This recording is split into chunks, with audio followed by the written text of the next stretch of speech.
قال يدني جاء يتكتي جاء موتور بعد مراني بيجال شيء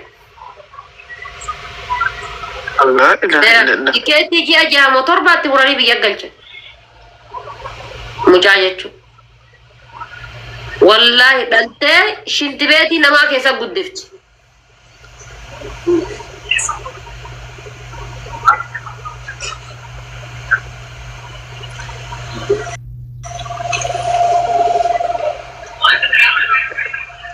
namni bakka namuma gargaartaaf dhufe haala kanaan faasirra jiraata si galee amma isin quban qabdan mucayyoo tana caarraa akkanaatti qunname ulfa jaashanii dawaa sii fide dirqiin fudhu jeen mucayyoon tun dawaa kana yoo fudhatte lubbuun jiraachuu dhabuu dandeetti lammaffaa tikkeetti sirraa murii galchi jedheen akkuma ammaati jettu kan wallaahi billahi mucayyoo tana yoo galchite warri hooyin qeebala rabbii kee sodaadhu obboleessu akkamitti akkana jetta jennaan anti yaafuu rakkoo keessa jira anakana alkani guyyaa bakka anti yaafuu yaaddoo keessa galee jira. Isa san seeratti saaxiluudha. Ageeffadhu saaxiluudha. Isa san seera biratti saaxiluudha.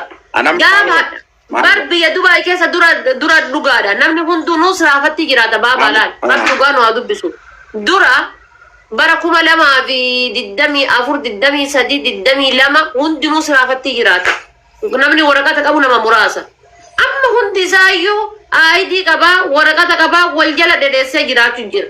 Ni galee hundi isaanii waraqata qaba.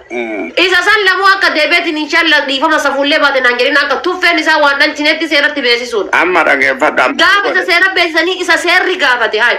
Biyya Dubaay seera qabdi jettanii baabaaban biyya Dubaay keessa gaafa isa fuutaniitiin muyyattii takka nama tokko waliin rakkattee hanga gaafa isiin dhaltuutitti DNA'n isii laallamee dhugaadhaan isa ta'uu barraan harka irra qabu dhiibsanii gaafa fuutanii inni qilee galee rakkittiin isii dubartii ol kaa'atiin kabiraallee irraa baratu ani amma maal godhe mucaa kana wallahi hin jirtu harka walirra qabutu si miidhu jira wanni dubartoonni teena maraatee karaa gubbaa baatee kaartuuna kaasee ciisaartuufi qofa harka irra qabudha harka irra qabdanii ka dubartii irratti dubartii ana akkamitti ilmoo diqaalaanatti hin dhalchine baaba akkamitti ilmoo diqaalaanatti hin dhalchine akkamitti ilmoo diqaalaanatti hin dhalanne gaafa gabbahee karaa gubbaa ciisee karaa gubbaa nama na fuudhu dhabe nama rakkadhe eega kootu karaa gubbaalee dhufee makiinaa qabatee na bira dhufee kootoon si galcha sinnattu si nyaachisaa si obaasaa gaafa naan jedhu beelaan du'uu irra afaan oromoo dubbata mana isaa oola seena akka barbaadetti natti taphatee gaafa ilmoo garaana godhee ka'ee na waakkatu ati hoo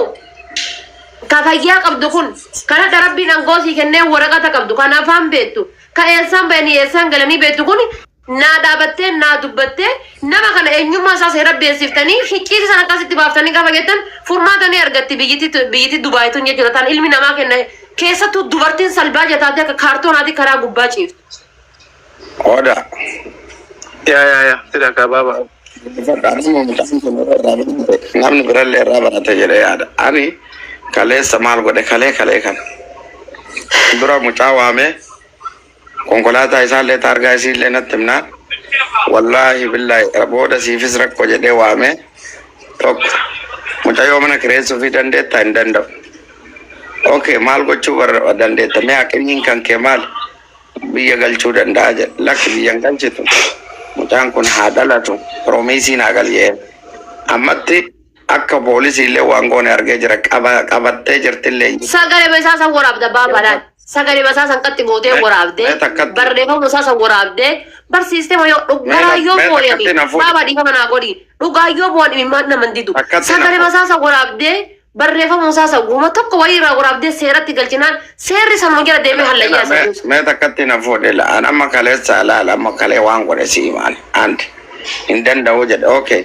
Ega mucaan dhalatee yoo jennaan daa'imni yoo dhalateetiin hin jedhe rakkoon qabu jedhe anti mucaan kun jaartii biraa mana galfate gaafa dura isii wajjin jedhe laal wanni isin beekuu qabda hayyee isima sanii inuu waliin gala isillee tanallee fudhadhu jennaan osoo sun ajjeeftee hoonaan jedhe hayyee akkasii mucayyoo wacii kenniifam hin qabu harka akka harkaan qabdu rakkoon hin jiru mucayyoo boroo embaasii geessa atillee embaasitti koottuu jedheen ayyee geessinaa jedhe embaasii yoo geessite tokkoffaa tarkaanfiin gara embaasiitillee waan kana ijoollee kana tarkaanfiin irra fudhatamuu qaba beekta anam itti gaafatamaa diyaaspooraa tokkoon walii galee jira ijoollee dararan ijoollee ulfeessanii karaa raggatan ani mana kiyya dhufanii na rakkisanii jiranii ani fidee balbala kana yoo gateetin balbalatti gadi cuftan taanaan komiin booda akka isinitti hin kaane jedheeni kallattii tartiiba goonaa jedhanii jiran. Tokkoffaa mucayyoon tun ejjannoon qabdu. Dhalaan gaafa dhiiran olif fiddi akka inni miidhamuun barbaadu ani akka inni miidhamuun barbaadu siin jetti. Kana miidhamni isaa gaddalii haa galu hundee miidhamni isaa kabajaa kiyyaa gadi inshallah halayyaa haa galu miidhamni isaa. Wallaahi billaahi obbolee hundee miidhamni isaa kabajaa kiyyaa gadi an saree ta'ee salbaaja ta'eetiin biyyan baa keessa akka waata kan qabne kana aayidii hin qabne kan mallaqa dakkar kan qabne ilmoo garatti isa baadhadheetiin inshallah garaa isa hundee kabajaan isaa kamaaliiti kabajaan isaa gaddalii haa galu miidhamni isaa gaddalii haa galu. Mucaan kun tarkaanfii seerawaa irratti haa fudhatamuu jettee yoo ati deemtu badeka yoo hidhan ammaal taaree ana ammaal haa ta'uree bakka waan akkanaa siin jedhan sii galee kanaaf mucayyoo tana bilbila sii ergaa hin dubbiftaanii akka amma ila dursitee beektaa yoo namatti waa himte kallattii furmaataati. Ila gurra nun buufne akka hin jenne ammallee tan anamumarraa isinitti sii galee ana ajandaa namni illee akkana godhatu hin fedhu ajandaa akkanallee hin fedhu akka itti ofirraa deebisullee beeka. Gaafa fidu ofitti amanee rabbii kiyya sodaaf rabbii kiyya irraa waa argachuuf malee namni birrii takka harkatti naa kennee bishaan naa bituuf hin jiru gaafa mana kiyya dhuftu. Isin galee kanaaf waan kana dhageeffadhu haadha faate gurratti naa qabadhu odaa atillee gurran naa qabadhu keessan na dubbisi mucayyoo bilbila isinii ergaa dubbisa ammaaf mana kiyya jirti mucaa itti himee jira yoo mucaan dhalate immediately yoo dhuguma qalbii qabatte qaxxita waajjira poolisii dhayite DNA ilaalchisuu ni dandeetti. Gaafa inni waakkatu isiin ammumarraa informi goote kiyyaa miti yoo inni jedhe dhalatu ittiin dheeyde seeran gaafachuu ni dandeetti jechuudha. Sigale san gochuuf immoo booda inni maal ta'a jedhanii ganaa fuula keessa si gaafata waan beeka yoo jette ijoolleen kennu akka waan beeknellee gaaffii sitti ta'a beektaa. Waan beekan baba. Ara baakkish. Walla waan beekan akkamitti jedhu usuu waa beettee jechuudha. Mee rabbii jedhiiti usuu waa beettee takka lama sadii jettee waraqata kaansileeshinii hamartee harka qabattee mana namaa dhattee ji'a tokko guutuu bulii 30 amma takka deengadda argite miti Abdusalaam hin faatu dubbii qabee gadi hin bu'e. Bar ji'a 8 dalasiifattee shintibeetii miicisiifattee ji'a 8 martee irra teettee ji'a 8 waraqaan isiidha kaansileeshiniin isaa mana isii keessa irraa dhume mallaqa isiin harkaa qabdu harkaa fixxee ji'a 8 guutuu tokko goote dhiiga isii kan akkana danfiftee ji'a 8 guutuu irra teettee gizee namni itti siqateetiin jedhu itti siqatina sarraatanyaatii yaa biyyarraa fidadhee akka namni itti siqanne goote nama tokko akka kilaasii isiin jirtu san ol hin seenne goote gizee namni dhufu fuutee kilaasii galchitee itti cufti. Gizee namni jiru gizee namni dhufe fuutee kilaasii galchitee itti cufte gizee namni hin jirre gabbaaftee meeshaa isiitii fi uffata isiitii uffata jaarsa isii miiciti. Inshallah rabbiin gudeeda isii irraan ilmoon baasini. Akkasii taphattee ji'a 8 guutuu itti taphattee gaafa maaliif gabbaatee jettee iyyitee seeratti ni manne jennaan awwaa harkaan qabu yoo qabanii biyya ragalchanoo. Sodaa achi jira. Ani waa takka dalagadhee harkaan qabu baankii keessa waan qabu ija maatii kiyyatti galuun hin qabu yoo qabanii biyya nagalchanoo. Sanii jettee maal godhee ustee hadda na baasti boru na baafti iftaan na baafti jedha shintibeetii isii daladdee gaafa kaan mana keessatti hifattee irraa geeffattee jennaan laali odalan irraa geeffattee maal goote fuutee gabbaaftee mana arabaa wayiiti gurguratte mana arabaa kabeettutti achirraa baatee baddee boottee ijoollee bira dhuftee jaalibsafa bira dhuftee jaalibsaan fuudhanii natti fidan ijoollee arsii hasaasaati jedhanii. Yaa Rabbi. Naalka ijoollee arsii jedhanii fuudhanii natti fidan. Hanga ji'a 8 guutuu isiin faanti mataa isiirra miiccattu aamiin jettee jala taa'aa turte jechuudha. Maafi niyyire gabbaatee fooqii gubbaa dhabattee jettee niyyitu gabbaatee haramni sitti haa ba'u yoo Oromoon dhabamte jennaan poolisii yoo qabdee jette biyya nagalchiti waraqatan qabu maatii itti galuun qabu mallaqa harkaan qabu.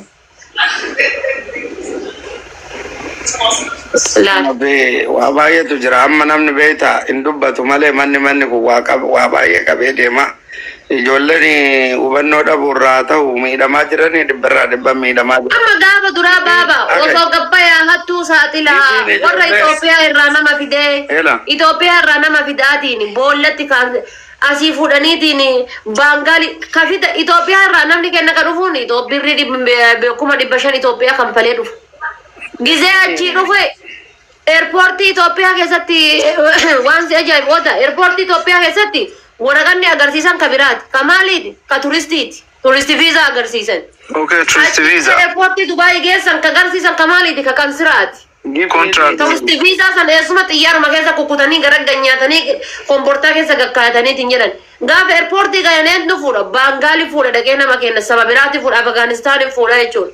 Dhaqee suuraa isaatti mul'isee ati kana jedhee eerpoortii keessaanii fuudheeti gurgaatii boolla qofaanii gad darbe afaan baangaalii hin beeku wanta akka addunyaa irraa quban qabu ka waraqata irraa hojjetu baangaaliidha amma kabaabaan samoona kana as guureetiin mana keessatti ummata ciccitee shamee ufi jibbaatee qaamni isaanii irraa shoshoodhichaa'ee as guuranii jedhan kana hunda isaanii ijoollee dhuftee waggaa tokko hin geenne jechuudha kan gubatan kan ibiddi isaanii gubee qaama isaaniiti gubeetiin kun dhibee tiruu godhatee kun dhibee sombaa godhatee kun maal godhee baabaan samoona kana qabatee taa'uun ilma Oromoo biyya baasee miti Amaara biyya as baasee Gondarii Gojjamee dhufee biyya baasee nama kenna biyya baasee miti isinii waliin nyaachuu jira miti baaba namoonni kunniin rabbi dhugaan waa dubbisu isinii waliin borcii dhiibee deemuu jira miti isinii waliin ayfoonii qabatee deemuu jira miti namni nama kana biyya baasee waliin jiraati waliin jirtan waliin nyaachuu jirtan eessaree yoo tokko qosaatilee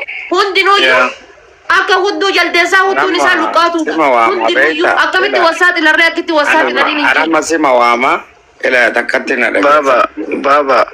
Baba mee qoy inni jetta dhiifama wajjin illee afaan isin qabu dhiifama naa godhi wanti ati faatee jette tuni anaasi Faatuma haadha faateetii Profeesarii Garalaaf oo kiyyaa hiriyyaa nama finne akkanatti taphata yoo awwaa balleessa isin harkanarra qabdan maali hiriyyoota kaanu ganna baasuu hin dandeettu santu jira baabaa kiyya. Hiriyyaa bichaa miti. Yoo baabaan karaa hawaalaatiin mallaqa dubartii irraa nyaate asiin Profeesar Garalaafoon biyya irraa fidee ilma haadha miskiina boocisa. Asiin biiftuuni maal gootiree Joordaanii Beeruut irraa guurtee mana keessa fincaan ofii obaafti miskiina gadi baasuun hin jiru. Hundinuyyuu boolla walii beeku. Kanarraa ansii dubbadhaa fachaadha faate kanarraa asii dubbadhaa tokkoffaa. Sanumaa walii dhosite. Ijoollee biyyarraa dhufaniin ol qabate. Namni ijoollee biyya kana fite tokko lama miti. Ijoolleen madaamii jirtullee ijoolleen biyyarraa dhuftellee ijoollee fidaa jirti jechuudha. Siigalee tokko duuti akkaan dabalee jira rakkinni akkaan dabalee jira warroonni armaan dura akka gaarii jiraataa turanillee gifiin qaqqabee jira rakkina hamaa keessa seenanii jiran. Siigala tokko ijoolleen kaampaanii keessatti dhufaniitiin rakkataa jiran lakkoofsan qaban. Nama kaampaanii wayii dhaqee ture. Video suukanneessaadha osoo gallakkise nama 60-70 kilaasii xiqqaa wayiitti naqamanii okay ijoolleen kudha wayii dhukkubsatanii ciisan siigala yoo ciisan kana warri kaampaanii silaa fuudhanii yaaluu osoo qabanii yaala tokkoon godhaniif yaalli tokkoon jiru yoo barbaadan deemaa jedhanii siigalee sadarkaa akkanaa kanarra jiran gama biraa aadaa ishii warri kaampaanii kana jedhe biyyiti biyya mootummaa qabdu hin baasi maaf hin beeksifne qaama poolisaati waajjira poolisaati maaf hin beeksifne baaba namni kenna biyya san keessa dhumate. Na fixachiisaadha faate amma kallattii furmaataa yoo ta'e namni akka hubatu gochuudha malee ijoolleen kun maal gochuu qaba? Namni kenna hubatu baaba dhageeffadhu laal Oromoon hubattee waan kanarraa hafte wallahi indoomka kaampaanii keessatti du'aa jira jettanii asirra reeffa fiddanii miti xabbafamee nyaataa osoo jedhaniiti namni ka itti jirutu biyyarraa baasa. Rakkinna itti jirutu biyyarraa baasa. Ebelu xabbafamee kunoo kaleessa galgala qalame osoo jedhaniiti namni Itoophiyaa irraa hoola ree gurguratee innuma dhufa namni. Innuma dhufa. Boollitii amma Dubaayiituun osoo dhiyootan akkasi mootummaan aggatu baatee jedhe namni kenna akkuma horii yaa'an jiru akkuma horiitti fidaan. Ammallee ma dhufaatuma jira ammallee baraata. Taada ammallee numa fidaartanii miti kaan awwaalaa kaan fiduun maaliif barbaachise? Haya argaa jirta dhattee laalutti jirta. nama kana imbaasii maaf hin beeksifne furmaata haalaatu fi imbaasii nama kenna imbaasii maqaa Itoophiyaatiin Dubaay keessa taa'u maal hojiin isaa maali? Amma fageenya irra teettee dubbataa jirti. Ani qaamaan imbaasiin dhaqee ilaalee jira nama kana. Bara osoo imbaasiin dhaqee nama kana ilaalee baangaan ishiin nama kana imbaasiin dhaqee ilaalee jira. imbaasiin